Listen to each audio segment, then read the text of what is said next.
gannaaw ba ñu dellu si waatee si plateau bi nag ñu waxtaanee beneen ponk muy invité actu ñu si ànd ak Xoxandong am gan bu mot gan Xoxaan gannaaw ba mu la nuyoo ak lu am solo li nga xamante ne wëy nañ la ko si plateau bi ba nga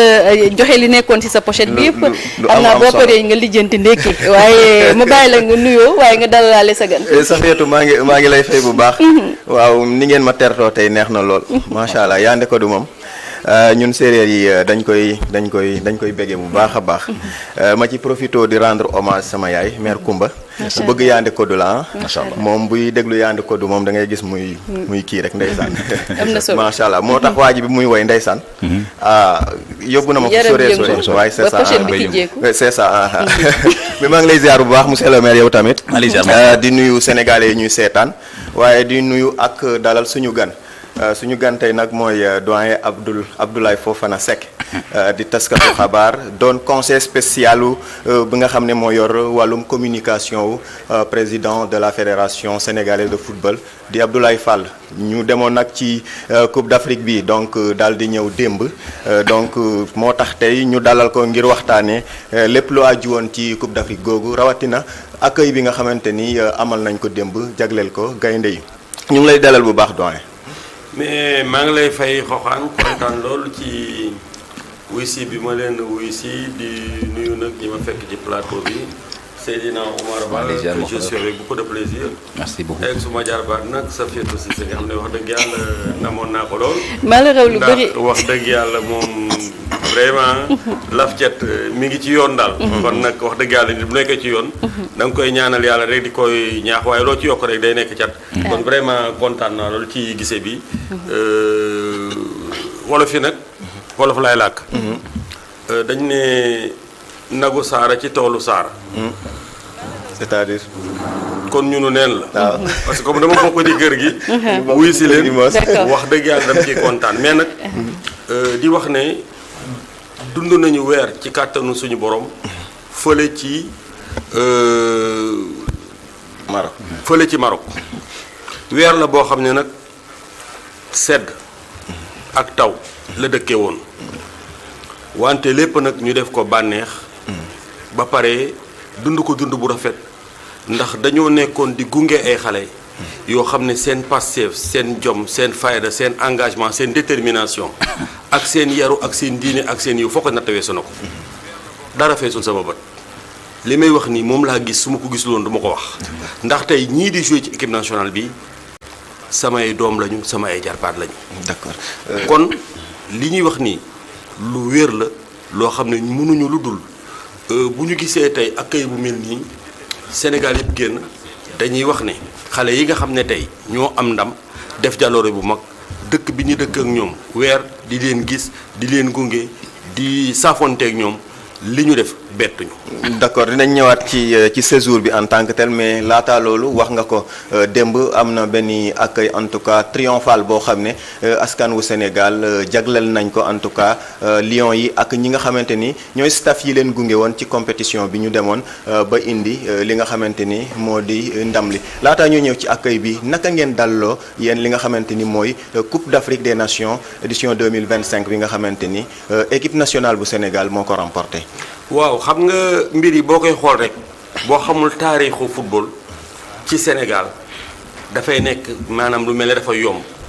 tey xale yi def yombul de. xam nga je ne refais pas l'histoire temps bi duñu ko may. Coupe d'Afrique des Nations 1957 la démarré ñetti équipe ñoo ko seqoon ñun biñ ci njëkkee bokk 1965 ñu dem muy équipe bu mag ñu dem Coupe d'Afrique boobu. la ca xew ca Tunisie xam nañ ko Ghana moo ko gagné ñu delluwaat 2 ans 68 Asmara xale yi dem nekkoon ay suñu mag ñooñu nekkoon ay footballeur yoo xam ne seen xarañte fokk na weesu na ko ñu dem dellu si amuñu ndam dañu toog nag Xoxaan 18 ans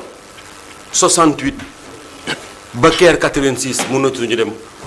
Coupe d'Afrique des Nations te gis nga. li tax ma ne la loolu lu ñu faral di fàttaliku la dafa am ay génération footballeur mais de haut niveau demuñu Coupe d'Afrique des Nations Mbaye Fall Léopold Diop Yamagor Seck ah munuma leen a lim Ibrahima Ba Eusebio ñaari rescapé moo ci am Boubacar Sarr Locotte ak Christophe Sagna ñooy bokkoon ci équipe bu Caire 86 boobu. 1er septembre 85. Résurrection renaissance du football passe par cette date-là ci le Sénégal gagné Zimbabwe sur la marque de 3-0, 3 buts de Jules François Bocandé boobu ñetti Sénéf lañ amoon droit Thierno Youm la woon Omar Gueye Sène ak Bocandé. su ma delluwaatee histoire rek 67 benn Sénéf lañ amoon droit c'était Yatma Diop mon grand frère là le premier Sénéf bu ñëw après xoolal ñu dem ba am ñaar Locotte Badou Gueye su yónnee ci Sénégal Tunisie banquette am Christophe Sagna ak Seydou Ba mu jigéen nag ñu tijji grandement les vannes nga xam ne tey Sénégal comme ni ñu koy gisee nii. mën na jouer ak équipe yoo xam ne yëpp ay professionnels nekk ñoo xam ne tey fii lañ juddoo ñeneen ñi nekk binationaux. léegi nag résurrection boobu kañ la feeñ première finale Coupe d'Afrique des Nations c'était en 2002. c'était à Bamako. Sénégal day perte sur la marque c'était au tir au but mooy équipe bu ñoom El Hadj Diouf ak ñoom Fadiga. il a fallu ñu toogaat di xaar ba 2019 ñu dem benn finale gis nga dañu perte contre Algérie. léegi nag CAN 2021 mu nekk ci 2022 ci la Sénégal njëkk a gagné première étoile premier sacre. bi ci dee gis nga da ci xew ak Côte d'Ivoire bii tey xale yi gagné ko kon tey baax na ñu tënk rek pour rappeler ne affaire bi fi ndoro lu yomb te yombul. équipe bu Sénégal bii nag est une équipe composée de joueurs de dimension mondiale xam nga la dorsale de l'équipe la colonne vertébrale de l'équipe Edouard Mendy Kalidou Koulibaly Idrissa Gana Gueye Sadio Mané mais xam nga ces footballeurs là équipe boo teg tey ci àddina am nañ ci place pour football ci léegi nag ñu boot roggandi seen ay rakk Pape Thiaw je lui rends hommage buñ daan waxtaan parce que man xam naa ko bu baax. Ngelaw ñaari tali fekk naa ko Suisse en 2002 def portrait ànd nañ Windhoek Sénégal di qualifié coupe du monde ma gis ko ci yar bi ak dal bi ak teggin bi très réceptif amul grosse tête ñëpp lay déglu et tout le temps rek buñ daan waxtaan am na lu daan ñëw savant dosage entre mag ñi les cadres de l'équipe moo ñi ma tudd ñooñu ak ndaw ñi nga xam ne dañu lukkeeku comme ay ñoom Ibrahima Mbaye kayam ñoom Sabali bref équipe bu Sénégal bii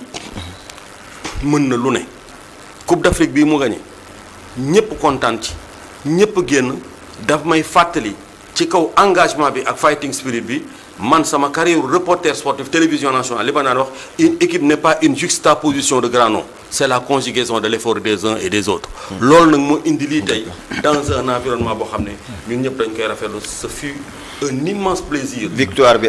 victoire bi am ñu réserver Lions yi quand même benn accueil bu triomphal bi nga gisee démb mbooloo mi génn ak en tout cas waskanu Sénégal de manière générale boo xamante ni ñëpp a dajaloo doon benn opposition ak pouvoir ànd palais de la République ngir tertu ñi nga xam ne ñooy Lions yi. qu'est-ce que ça vous fait. loolu football rek moo ko mën mais man je suis pas surpris li ma gis démb loolu football rek moo ko mën laneen mënu ko. kaneen mënu ko sénégalais yi génn de leur diversité mais foule immense yooyu ñu topp xale yi bi ñu jógee Diamniadio ba yegg si palais de la République nga xam ne au moins tey boo koy xayma mat na 8 heures de temps ñépp génn def benn communion football rek moo ko mën xooxaan le sport est un élément unificateur un facteur de rapprochement entre les peuples et le foot demeure et reste son expression la plus finie gis nga la magie du foot demeure dans son incertitude dans ce vaste brassage de pulsions d'audace et de folie football moo mën tax nation yépp kontaan tey moo tax nation yépp aussi moom rek moo ko mën a sëngéem gis nga démb li am képp ko yaakaar ne yow la ndax nga sa bopp c'est le peuple sénégalais qui est sorti dans son immensité pour sargal ay doomam ñépp bég mag ndaw góor jigéen man ak yow mën nañu bañ a bokk diine mën nañu bañ a bokk xeet mën nañu bañ a bokk aaso mën nañ bañ a bokk ci aaday Sénégal tarixa mais la balle gomme toutes les différences. Donc loolu tey lañ ci war a jàngaat ba nga xam ne j'imagine que ni tey wax dëgg yàlla loolu ñi nga xam ne tey téye nañu réew mi defe naa ni def nañ ci boobu jàngat xam nga sànq plateau bi nga dalal ñoo xam ne c'est le monde de la culture ñuy wax Yandé Codou Sène mu nekkoon ko xam ne danaan bàkk Léopold Sédar Senghor man j'aime bien Léopold Senghor par son envergure intellectuelle. C'est lui qui m'a enseigné, gamin, que le chant fouette le sang. C'est Léopold Senghor que je revois encore. Et damay ñëw ci loolu bu muy wax peuple dans sa diversité, nation dans sa diversité. Mais ceux qui l'ont vécu 79 yàgg na yàggul. Sur les gradins de Léopold Senghor, le Casa Sport venait de battre le Jaraaf de Dakar. Léopold Senghor, dans son immensité, dans son envergure intellectuelle, se plaisait à dire sur les gradins, j'ai remarqué dans l'équipe du Casa Sport qu'il y avait des Diola, des Sérères, des Wolof, des Mandeng, des... Ah, c'est ça la nation sénégalaise, c'est ça le sport. Mais démb xeet bu ne ku ne génn na taxaw kontaan ñu sargal équipe. Loolu football rek moo ko mën moo tax fola moo xam ne nag ci tënk kenn war ko fooye daf ci benn jàngat parce que loolu boo ko deful rek xoolal il passe complètement à côté peuple bi kenn mënu leen a génn loo loolu seen équipe nationale bi kon équipe nationale bi dañ ko war a téye dafa war a nekk benn élément unificateur boo xam ne comme je l'ai dit dafay gommer différence yëpp ñu téye ko nu mu gën a rafetee ndax loolu ci contexte boobu rek lay génne laneen mënatu ko génne. D'accord ku def lu rëy am lu rëy comme on dit Lions yi c'est vrai def nañu lu rëy ils nous ont procuré du plaisir à travers sacre bi ñu indi waaye gis nañ tamit njiitu réew mi Bassirou Diomaye Diakhar Faye jox na leen quand même ay récompenses au-delà de raaya yi mu leen takkal ci ordre nationaux yi am na ay terrain ak ay koppar yoo xamante ni xëy na jagle na ko Lions yi. naka nga jàngatee loolu. ku def lu rëy am lu rëy. wax ji kan moo ko moom c'est l'héritier de Senghor. Le président Diouf fu mu ko waxoon dama jàkkaarloo kon ñoo jàkkaarloo yow nii dama koy recontextualiser suñu Lions yi dañu def jaloore bu rëy c'est la génération des Mamati Mbek Abdou Diouf taxaw ak ñoom Mbori Fall jàkkaarloo ñoom ñu nekk ay doomam mu leen ko def lu rëy am lu rëy xam nga lu mu def dama ne Lion bu ne président Diouf man may naa la benn appartement mooy Maris bii Anne Maris Ibou Ndaw Kébé était directeur des sports Ousmane Tanor Dieng était chargé de présider cette cérémonie là bi ñu doon offrir clé yi man mii maa def reportage bi en tant que journaliste à la télévision nationale donc loolu ma fekke ko mais quand je parle de l'héritier de l'illustre poète Léopold Sédar Senghor Diouf dafa dëppoon ak wax joo xam ne 74 la ko wax 74 xaw ma ñaata at nga moon xooxaan waaye bref xam nga lu mu waxoon premier ministre Senghor muy recevoir Lions yi c'est la génération de Marie-Émilie Lopez ñooñu ñoo jiitu ay ñoom Mame Penda xoolal en tant que premier ministre mu ne je me battrai pour que basket am tous les moyens ci darajee Léopold Senghor la ko waxoon moo tax su demee ba nekk président la ab Léopold Senghor wax loolu damay dellu soit ci ku def lu am lu rëy am lu rëy Bassirou Diomaye Faye moo ko wax démb xam nga du caagi ñu li nga nekk séeréer man dama fonk séeréer yi dama leen na xam nga lu tax du ma def digression man taalibe Serigne Touba la suma waajur nekkoon taalibe Serigne Bassirou Mbacke mi waajuru Serigne Mountakha Mbacke sama waajur amoon benn complicité ak Léopold Senghor moo ma ne man maa toog nit ñëw di jébbalu ci Serigne Bassirou Mbacke mu sell ma sëñ bi ne ko ndax yor nga jikkoy séeréer mu ne ko Mbàkke lan mooy jikkoy séeréer mu ne ko nit ñu wér lañu bu ñuy jàpp dañuy jàpp bu ñuy bàyyi dañuy bàyyi donc démb bi ma gisee Bassirou Diomaye Faye doomu Samba Faye boobu ak Khady Diouf sëtu ñu ma koor Faye boobu dama lay wax man xam naa histoire u Njaga Ñaaw cantonal 47 Doudou Ngom fameux syndicaliste ministre de l'éducation nationale. Il avait comme secrétaire général du ministère de l'éducation nationale Kader Fall qui m'a amené à l'internat de lycée Malick Sy xoolal foofu dans ce fief de Ndiaga Niaw maamam a été un symbole de refus xoolal et de noblesse jàkkaarloog nasaraan bi di bañ ni kii dinañ ko génne tey ci gox bi kon su demee tey ba nekk président de la république taxaw def li mu def dañ koy rafetlu ñun wax dañ koy ñeme ku xul dëgg wax fenn. gis nga hier j'ai regardé un homme à travers son discours di ko analyser texte retentissant et ce moment-là j'avais des frissons je voulais être dans cette séquence historique-là un éditorialiste pour décrire le message du président xoolal président dafa commencer rek lépp parfait kañ Lions yi mu jógee ci kañ bi mu leen kañ ñëw ci l'emblématique capitaine des Lions Kalidou Koulibaly xale boobu laf cat dara am àndul ak wax yaru tey dal malgré toute la réussite qui entoure ce garçon-là pare ci ñoom ñëw ci seen entraîneur Pape Thiaw je demande ici à Walf union sacrée autour de ce garçon-là kenn war ko sacrifier li mu def góor ñépp nañ ci ànd parce que jëf ji mu def dañ koy rafetlu contrairement à des gens yoo xam ne dañu jox ay leçons. c'est vrai xoolal mu dem ci l'énigmatique Sadio Mané man en 2012 maa fi inspiré wu dans des moments yoo xam ne football rek la koy jox daal di ne si le football est un art et la jouer est un artiste def ko marque déposée Khalidou Fadiouga ma ne xoolal le gauche est magique mais je dis aujourd'hui ici à Walf que Sadio Mané dans son humilité légendaire est un joueur sur le berceau du toutes les faits du football se sont penchés Sadio Mané grand footballeur de dimension mondiale attaquant de renom est capable de reconvertir n'importe quelle défense en passoire xale bi laf cet waxoon naa ko yàgg na dañ ko boor rogganti ko dara am àndul ak wax. macha allah bi mu ci jógee mu ñëw ci Pape Abdoulaye Fall président de la fédération dem ci Khady Diène Gaye dem ci Ousmane Sonko chef du gouvernement jaar ci suñu jarbaat boo xam ne dañ ko ñàkk circonstances yu difficile mu nekkoon jigéen dem di supporter ji équipe nationale yàlla moom ko yàlla na ko yàlla xare àjjana. xoolal wàccee nag discours bi jaareele ko ci koo xam ne daf ko gërëm ministre des affaires étrangères laaxaale ci suñu ambassadeur ba fa nekk Seynabou Dial muy def liggéey bu rafet foofu terminé ko nag sur le Maroc quel très beau discours ba pare nag yamul ci wax rek jëf ko nag parce que ndax gis nga nit moom du ni mu waxee la mel ni mu jëfee la mel li mu jox yépp peuple bi alalu peuple bi mu delloo ci peuple ba mel quel acte de générosité et de grandeur. d'accord ñu dellusiwaat ci benn fait de jeu peut-être bëggoon naa ñu am ay yenn kii quand même yu ñu revenir mais xam naa temps bi du ñu ko may mais du ñàkk quand même ñu interpréter li nga xamante ni mooy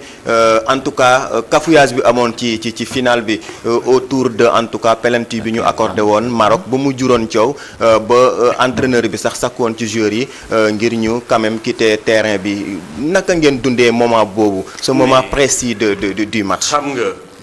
wax dëgg yàlla moi je rends hommage à Pape Thiaw je rends hommage au professionnalisme là de ces footballeurs xam nga jàmbaar ñun ak le Maroc nous sommes des pays frères des nations sœurs ci buur ba ci njëkk fekk ay Léopold Sédar Senghor ba léegi au-delà de ces rapports séculaires multiformes dafa am benn dimension boo xam ne diine daf ko lal Tijaniya lal ko combien de gens ici dañu jóge fii dem ba fees di ziare Cheikh Ahmed Tidiane Chérif nitu yàlla ba tey ñi fa nekkoon tey ñu bari dem nañ ziare ji ko fees tàllal ko seen loxo ñaan ngir Sénégal am ndam mais jàmbaar wax kenn du ko yërëm cette coupe d'Afrique là tout a été fait pour que Maroc gagné ko waaye suñ borom d'accordul ci séquence finale boobu man j'étais reporter sportif j'ai regardé le match billaay benn moment dama jooy j'ai versé des larmes xam nga lu tax j'étais dans l'irrationnel dama xam ne yàlla rek mooy buur c'est-à-dire suñ borom bu décidé benn mbir kenn mënu ci dara mais wax dëgg yàlla tout a été fait pour que le Maroc gagne la Coupe d'Afrique des Nations suñ borom bañ parce que dans un match comme celui-là il y a des erreurs l'erreur est humaine mais l'arbitrage scandale bi ñu gis ku ñemee rek dañ laa déey lim doon def tegu ko fenn ba tax nag bi mu sifflé penalty boobu mais les garçons se sont retirés ils étaient très lucides sans que fin gis nga ñi jàpp ne defe ne Sénégal day dem dootu ñëwaat waxu caaxaan lañu il n'était pas informé stratégie la bu ñu lal Pape Thiaw ay joueur am il fallait que comme dañ leen di jéem a def hold up ñu déstabiliser l'équipe du Maroc et l'arbitre revoyez les images était dans un sentiment de culpabilité. c'est ça.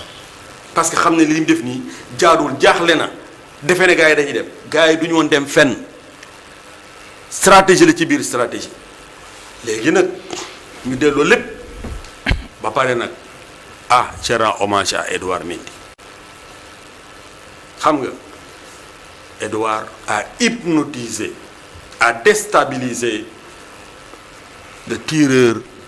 de ce fameux penalty nga xam ne tey dafa tas yaakaaru Maroc et c'est un très grand footballeur mais gis nga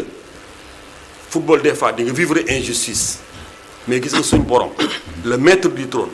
des destins de l'univers le grand architecte moo bañ ne ce sacre là sera pour le Sénégal mais tout a été fait pour que le Sénégal perde ça n'enlève en rien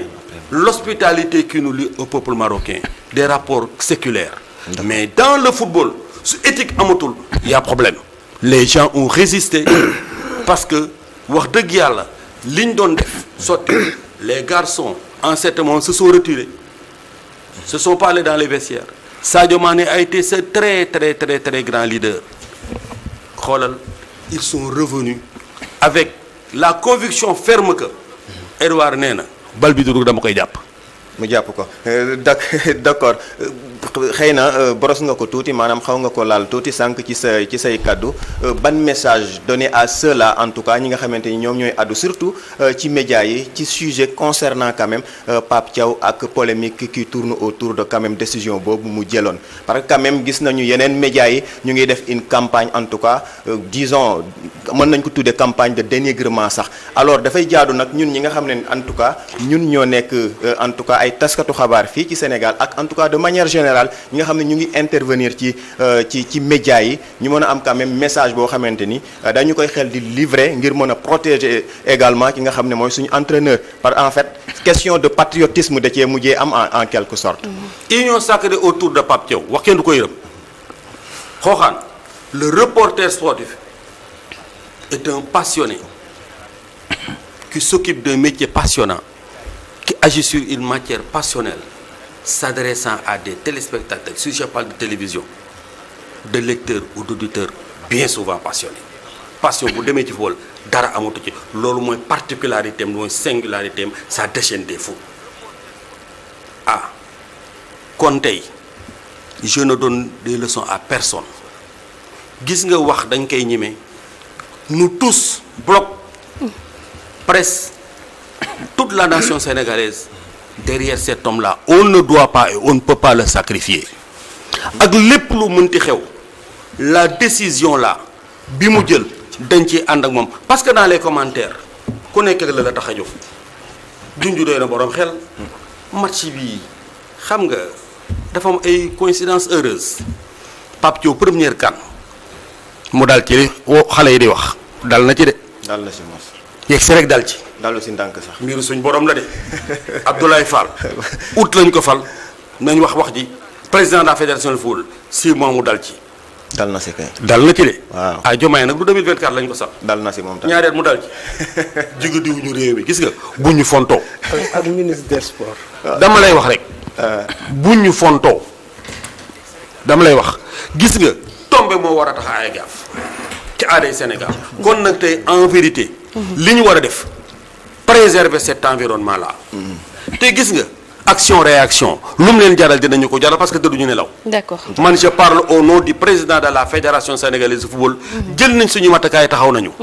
gënuñu ñoo xam réew mi gënuñu ñoo xam àdduna nu muy doxee lu mu ko jaral CAF lu mu ko jaral FIFA. D'accord. bien que nag li ñu war a def dinañ ko def parce que la diplomatie elle est souterraine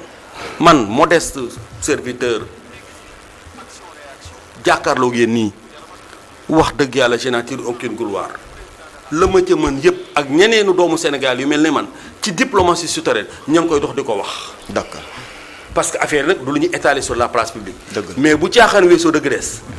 ba ñu war a yegg rek ci la waa ji waxoon te dama ko saa fii ci micro bi nii